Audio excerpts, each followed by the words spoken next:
ये एक बड़ी खबर है। चाइना के सबसे बड़े कटर सक्शन ड्रैगर तियान कुन हाव ने 3 नवंबर 2017 को चाइना के कीनडोंग से समुद्र में कदम रखा था। ये 1 घंटे में 35 मीटर की गहराई तक लगभग 6000 क्यूबिक मीटर मिट्टी खोद सकता था और यह 15,000 क्यूबिक मीटर तक की मिट्टी ढो भी सकता है। लेकिन इतनी बड़ी मशीन से चाइना समुद्र में आखिर ऐसा कर ही क्या रहा था जिससे इस समुद्र के हिस्से के साथ लगते चारों देश फिलीपींस, मलेशिया, ताइवान और वियतनाम के साथ साथ भारत और अमेरिका भी सख्ते में आ गए। चलिए जानते हैं इस बड़ी साजिश से किस तरीके से चाइना चाह रहा था भारत और अमेरिका की जबरदस्त तबाही। साउथ चाइना सी में चाइना जहाजों के जरिए लाखों टन मिट्टी फेंक रहा था। पहले खबर बाकी देशों के लिए ज्यादा मायने नहीं रखती थी, लेकिन जैसे जैसे इस मिट्टी ने टापू की शक्ल देनी शुरू की तो दुनिया के बाकी देश भी सख्ते में आ गए। चाइना मैन मेड आइलैंड खड़े कर चुका था। ये किसी भी देश की कल्पना से परे है। इन आइलैंड की संख्या 1 नहीं, 2 नहीं, पूरी 7 है और चाइना ऐसे और भी कई मैन मेड आइलैंड्स बना रहा था। लेकिन चाइना यह आइलैंड बना क्यों रहा है? आखिर चाइना को इतनी मेहनत करके हासिल क्या होने वाला है और क्यों ये आइलैंड भारत और अमेरिका के साथ साथ बाकी देशों के लिए भी खतरा बनते जा रहे हैं? तो चलिए जानते हैं चाइना की कैबेज स्ट्रेटजी, जिसके जरिए चाइना पूरे साउथ चाइना सी को हथियाना चाहता है। ये है फेरी क्रॉस आइलैंड, जिसकी लंबाई है लगभग 1 मील और ये चाइना का मिलिट्री बेस है, जहां पर रनवे, रडार सिस्टम और मिसाइल डिफेंस सिस्टम लगे हुए हैं और उसके साथ ही चाइना के लगभग 200 सोल्जर्स भी यहाँ पर तैनात है। लेकिन इस आइलैंड के बारे में सबसे अजीब बात यह है कि आज से लगभग 2 साल पहले तक ये आइलैंड एग्जिस्ट ही नहीं करते थे और इसी तरह और 6 आइलैंड है जो पहले कभी समुद्र में थे ही नहीं। इन आइलैंड्स के जरिए चाइना समुद्र के एक अहम हिस्से पर कब्जा करना चाहता है। इस हिस्से का नाम है साउथ चाइना सी। समुद्र का यह हिस्सा नेचुरल रिसोर्सेज के मामले में भी काफी रिच है। एक अनुमान के मुताबिक यहाँ 11 बिलियन बैरल तेल है, तो वहीं 190 trillion cubic feet natural gas के रिसोर्सेज हैं और दुनिया का 10% मछली का भंडार भी समुद्र के इसी हिस्से में है। लेकिन सबसे बड़ी चिंता का विषय है वो ये है कि दुनिया का 30% व्यापार साउथ चाइना सी से ही होकर जाता है। साउथ एशिया सी के साथ 5 देशों की सीमा लगती है। United Nation Convention on the Law of the Sea के मुताबिक हर देश की सीमा उनके तटों से समुद्र के 200 मील तक होती है, जैसे EEZ यानी कि एक्सक्लूसिव इकोनॉमिक जोन कहा जाता है। यानी अगर किसी देश के 200 मील की सीमा के भीतर कोई ऑयल भंडार मिलता है तो उस पर हक उसी देश का होगा। लेकिन जो एरिया सभी देशों की EEZ से बाहर होते हैं उसे इंटरनेशनल वाटर कहा जाता है और UN मैरिटाइम लॉ के मुताबिक इस हिस्से पर सबका हक होता है। साउथ चाइना सी के साथ लगते सभी देश अपने EEZ में रहते हैं, लेकिन चाइना को यह मंजूर नहीं। चाइना का कहना है कि समुद्र के इस हिस्से पर उसका अधिकार है।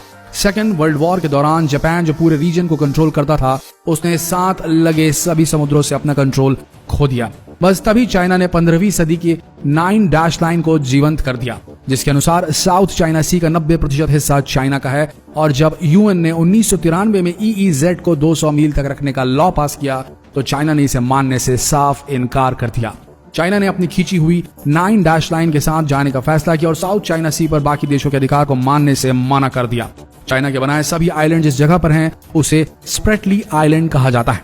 ये साउथ चाइना सी का दिल है और यहाँ और भी कई छोटे छोटे आइलैंड्स हैं जिन पर चाइना के अलावा वियतनाम, फिलीपींस, मलेशिया अपना क्लेम करते हैं। सभी देशों ने इन आइलैंड्स पर अपना अधिकार कायम रखने के लिए इमारतें और पोर्ट्स बना दिए और कई देशों ने तो अपने कुछ लोग भी निगरानी के लिए यहाँ बैठा दिए। लेकिन चाइना के यहाँ मैन मेड आइलैंड्स बनाने के बाद से ही ये मुद्दा गरमा गया है।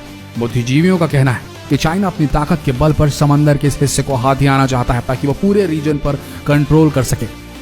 इसके बाद से ही अमेरिका ने यहाँ हस्तक्षेप करना शुरू कर दिया है और साउथ चाइना सी में अमेरिका ने अपने शिप्स भेजे, लेकिन चाइना ने इसे हल्के में नहीं लिया।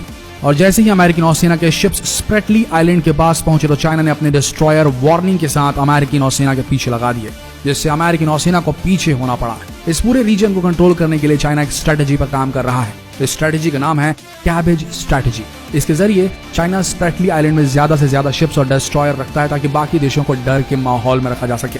स्प्रेटली आइलैंड्स में बने मैन मेड आइलैंड्स पर चाइना ने अपने नेवल बेसेस बनाने भी शुरू कर दिए ताकि वहां पर और शिप्स डिप्लॉय किए जा सके, क्योंकि चाइना का मानना है कि जितने ज्यादा शिप्स और सेना होगी उतनी जल्दी वो इस रीजन पर कंट्रोल कर पाएगा। यही नहीं, चाइना ने इस रीजन को एयर स्पेस को भी अपना घोषित कर दिया। यानी अगर साउथ चाइना सी के ऊपर से किसी को उड़ान भरनी है तो उसके लिए उसे चाइना से परमिशन लेनी होगी। लेकिन भारत के लिए खतरा और भी ज्यादा है, क्योंकि भारत का ज्यादातर समुद्री व्यापार साउथ चाइना सी से होकर ही गुजरता है। इसलिए भारत ने आसियान समिट में भी इस मुद्दे को उठाने की कोशिश की, जहां पर आसियान मेंबर देशों में साउथ चाइना सी के साथ लगते देश भी मेंबर हैं। प्रधानमंत्री नरेंद्र मोदी की अमेरिका के राष्ट्रपति डोनाल्ड ट्रंप से भी मुलाकात हुई थी और आसियान समिट में उनके दिए भाषण की वो पंक्तियां जिसमें वो कहते हैं कि भारत ने सिर्फ देना सीखा है और बाकी देशों ने महज छीनना सीखा है। यही सभी उसी ओर इशारा कर रहा है, लेकिन चाइना से बाकी सभी छोटे देश डरते हैं क्योंकि उन्हें डर है कि कहीं ड्रैगन उन पर कब्जा ना कर ले। लेकिन भारत ने चाइना के इस दबदबे के खिलाफ आवाज उठानी शुरू कर दी है। शायद यही वजह है कि अमेरिका अब एशिया पैसिफिक को हिंद पैसिफिक कहकर पुकारने लगा है। लेकिन अब धीरे धीरे अमेरिका भी इस मुद्दे से हाथ खींचते नजर आ रहा है। वह ना तो चाइना से सीधा टक्कर लेना चाहता है और ना ही वो चाहता है कि चाइना छोटे देशों को धमकाए। शायद इसीलिए अमेरिकी नौसेना के शिप्स भी अभी भी साउथ चाइना सी में पेट्रोलिंग कर रहे हैं और उनके लड़ाकू विमान अभी भी चाइना के उसी क्षेत्र में उड़ान भर रहे हैं जिसे चाइना ने अपना घोषित कर रखा है। खैर, अभी स्थिति शांत है, लेकिन हर देश अपनी मिसाइलें तैनात कर युद्ध के लिए भी तैयार बैठा है। अब यहाँ पर साफ स्ट्रेटेजी नजर आ रही है कि चीन चाहता है कि भारत के सारे व्यापार को प्रभावित किया जा सके ताकि चीन के ऊपर निर्भर हो जाए भारत। इस पर आप सबका क्या कहना है, ये अपने विचार कमेंट सेक्शन में लिखना बिल्कुल ना भूलें और इस खबर को, इस ब्रेकिंग न्यूज को देशवासियों तक पहुंचाना बिल्कुल ना भूलें। शेयर कीजिए इस वीडियो संदेश को। मिलते हैं अगले दिलचस्प वीडियो में, तब तक के लिए हमारे वीडियो के अंत तक बने रहने के लिए आप सबका धन्यवाद। शेयर करना ना भूलें। धन्यवाद।